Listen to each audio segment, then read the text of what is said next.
Is there an obligation to obey the law? I'm going to argue that there is. However, it's an obligation that can be outweighed. Obeying the law is important, but sometimes not the most important thing one can do. In this, the obligation to obey the law is like all other kinds of obligations. It has limits. Slaves did not have an obligation to stay on the plantation. The Fugitive Slave Law of 1850 did not create an obligation to aid in the capture and return of fugitive slaves. Jews obviously had no obligation to take the train to a murder factory to be murdered. But what, then, are the limits to the obligation to obey the law? That is the question that I will be investigating here. I need to start with a general theory of obligation. What is an obligation? How do we discover where one exists and what its limits are? The theory of obligation that I'll be using is one that I've defended in more detail in other videos. One way to express this theory goes as follows.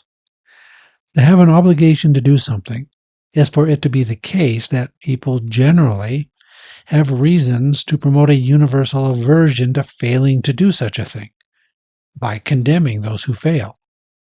So there's an obligation to obey the law when people generally have reasons to promote a universal aversion to breaking the laws by condemning those who break the laws. Is it true, or when is it true, that people generally have reasons to promote a universal aversion to breaking the laws? Well, people generally have reasons to acquire food, clean water, sanitation, security, basic medical care. If a system of laws is more or less successful at helping people acquire these goods, then their reasons for acquiring these goods are their reasons for condemning those who violate the rules of a system that secures their access to these goods.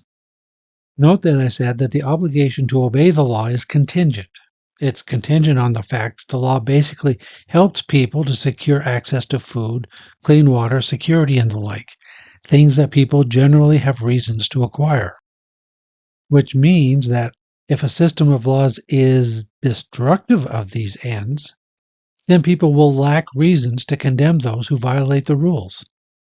The obligation to obey the law is only true of a system of laws that helps people acquire these basic goods. Of course, we have to recognize that no legal system is perfectly just or perfectly unjust. Consequently, it would be absurd to say that the obligation to obey the law requires a perfect legal system, one with no mistakes and no injustice. Instead, we need to look at whether a given system is generally successful at providing people with access to these basic goods. In fact, in a society where the laws deprive people of basic goods, people generally have more and stronger reasons to condemn those who obey and enforce the laws than to condemn those who break the laws. Such is the case in a slave society or one engaged in genocide. I intend to discuss the obligation to enforce the laws or not to enforce them in a later video. Here, let's stick with the obligation to obey the laws. Here, I'm looking at the claim that where the legal system generally helps people secure basic goods, people generally have reasons to condemn those who break the law. And where people generally have reasons to condemn those who break the law, we can say that there is an obligation to obey the law. Now, when people talk about an obligation to obey the law, they take this to mean that the fact that something is illegal is a reason not to do it. One might refrain from doing something illegal to avoid punishment, but that's like the slave obeying the master to escape punishment, or the victims of a robbery handing over their valuables. Responding to threats does not create an obligation to obey the person making those threats. An obligation to obey means that it would be wrong not to obey. The theory of obligation that I'm using says that people generally have reasons to promote an aversion to breaking the law. An aversion to breaking the law is a type of attitude. If somebody has an aversion to doing something, then they refrain from doing it because they don't like doing it, not for some other reason. For example, I don't avoid pain because I expect some future reward or because somebody is threatening to harm me if I should experience pain. The mere fact that it's painful is reason enough to avoid it. Similarly, if somebody has an aversion to breaking the law, they don't avoid breaking the law because they seek to avoid punishment. The mere fact that they are breaking the law would count as a reason not to do it. Our reasons to promote an aversion to breaking the law are reasons to cause people to regard the fact that something is illegal as a reason not to do it. This reason not to break the law need not be an overwhelming reason. There may still be reasons to break the law, just as there still may be reasons to do something painful. Still, the fact that something is illegal counts as a reason for the person with an aversion to breaking the law, just as the fact that something is painful counts as a reason for the person with an aversion to pain. Let's look at our roadmap and review what I've said so far about the obligation to obey the law. 1. In a society where the law generally helps people to secure basic goods, people generally have reasons to create in each other an aversion to breaking the law. 2.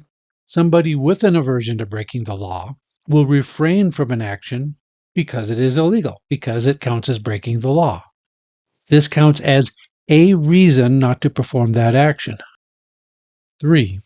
We create this aversion in each other by condemning those who break the law, by using expressions of social approval or disapproval that bring at least some people to internalize a restriction against breaking the law. And 4, to say that people have an obligation to obey the law means that people generally have reasons to condemn, perhaps even to punish, those who break the law. As a further defense of this theory of obligation, I can show that it fits the obligation to keep promises just as well. 1. In a society where the institution of promising helps people to secure what they desire, people generally have reasons to create in each other an aversion to breaking promises. 2.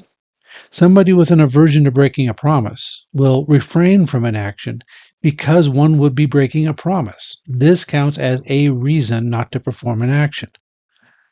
3. We create this aversion in each other to breaking promises by condemning those who break promises.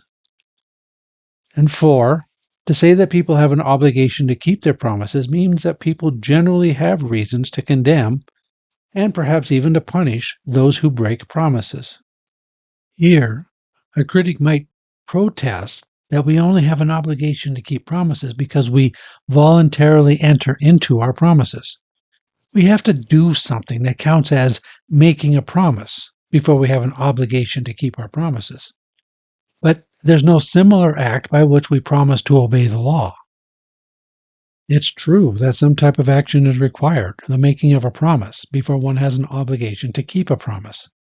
But this is not true of all obligations. We have an obligation to refrain from murder and rape, but this does not require a previous commitment on our part to refrain from murder or rape. People have reasons to condemn anybody who murders and rapes, and not just those who made a previous commitment. Similarly, people have reasons to condemn those who break the law, and not just those who made a prior commitment. For those familiar with the jargon, this is not a consent theory of political obligation. This is a natural duty theory of political obligation. The devil is in the details. So now I want to get into some of those details. One of the questions I want to address is, when is it morally permissible to break the law? But first, I have to address another issue that we find in the academic discussion of the obligation to obey the law. Some who discuss the obligation to obey the law argue that this obligation must have what they call content independence. This means that the content of the law is irrelevant to the obligation to obey the law. One has an obligation to obey all law, to do what the law commands simply because the law commands it. We need to avoid a straw man interpretation of this requirement. It's consistent with this requirement of content independence that the obligation to obey a law can be outweighed by other considerations. But the weight of the obligation itself cannot depend on content. It must be content independent. I take content independence to be nonsense. And I have 3 arguments against this requirement of content independence. First, we can have obligations without content independence. For example, the obligation to keep promises is not independent of the content of what was promised. The obligation to keep promises is null and void if one promised to do something immoral.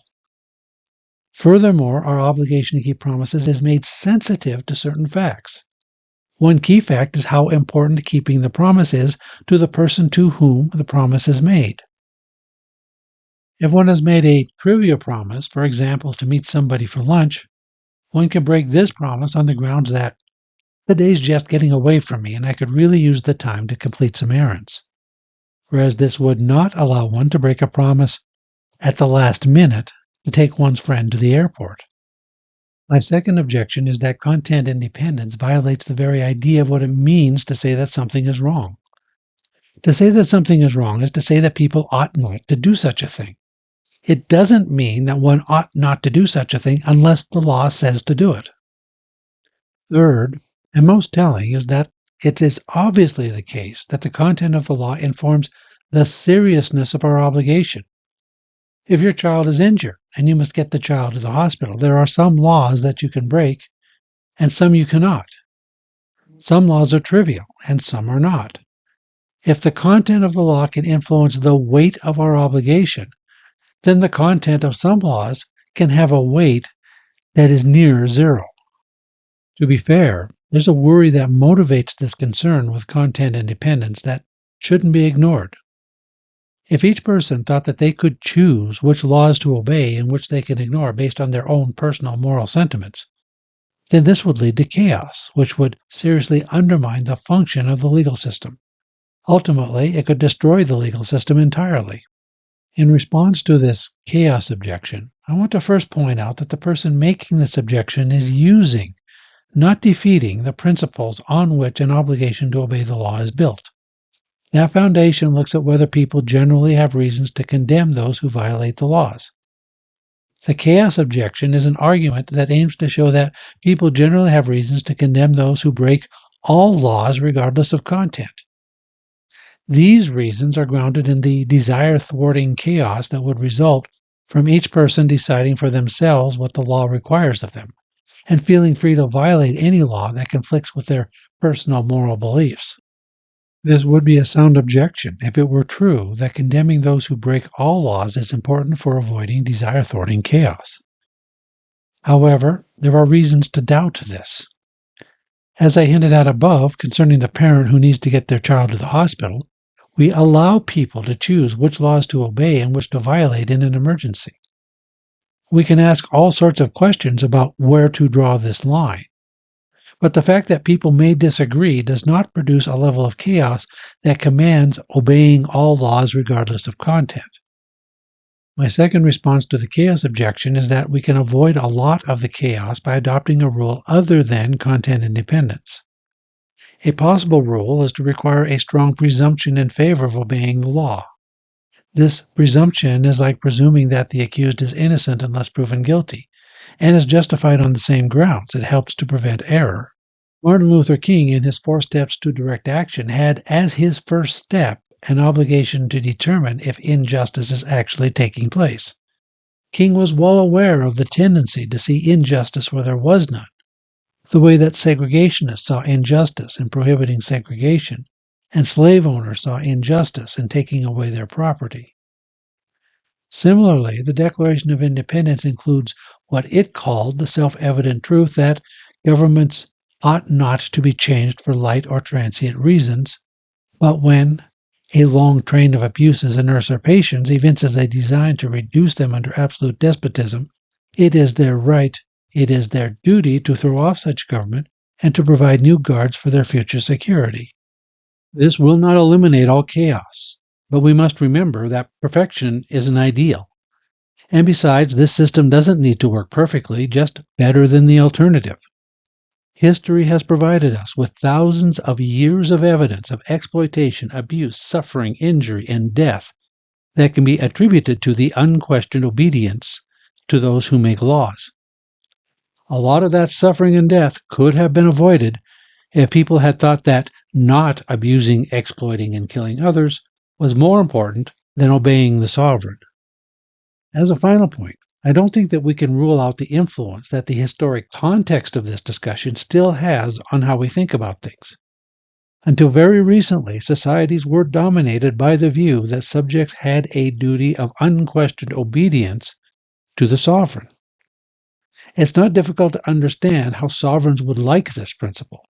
And as recently as the middle of the 1800s in Europe, sovereigns were forming alliances to protect monarchy with this duty of unquestioned obedience to sovereigns from Enlightenment thinking with its doctrine of popular sovereignty. We're still hearing echoes of the sovereign's demand for unquestioned obedience in this concept of content independence. But the fact that the sovereigns for thousands of years have insisted on this does not imply that we have no reason to question and, ultimately, to reject it. The bottom line is this: monarchs and dictators have wanted to push this idea of a content-independent obligation to obey the law. We, people generally, have little reason to accept the monarch's thesis that we have an obligation of unquestioned obedience. Instead, we, people generally, have reasons to promote a strong presumption in favor of obeying the law where the law does a reasonably good job of helping us to secure basic goods, but one that is not blind to injustice, abuse, and exploitation being written into the law. So I rejected content independence. What's next? Another feature of the obligation to obey the law under this theory is that it is a pro-tanto obligation. This means that the fact that something is illegal is a reason not to do it, but that this reason counts as one reason among many and may be outweighed by reasons that call for breaking the law. I can illustrate this pro-tanto nature of obligation by referring to the obligation to keep promises again. Imagine that you promised a friend that you'll have lunch together on Saturday. You made arrangements to meet at a particular restaurant that you both like at a particular time. However, just as you're getting ready to leave, your child injures himself in a serious accident and needs medical attention. You have an obligation to keep your promise. However, in light of the circumstances, another, more pressing concern forces you to set this obligation aside and to get medical care for your child. To apply this to the obligation to obey the law, imagine that on the way to the hospital, you come upon a red light. You have a clear field of view in all directions. There's no other car within miles. Your spouse shouts from the back seat that the child isn't breathing. In the same way as your obligation to your child outweighs the obligation to keep your promise, it also outweighs your obligation to obey the traffic law in these circumstances.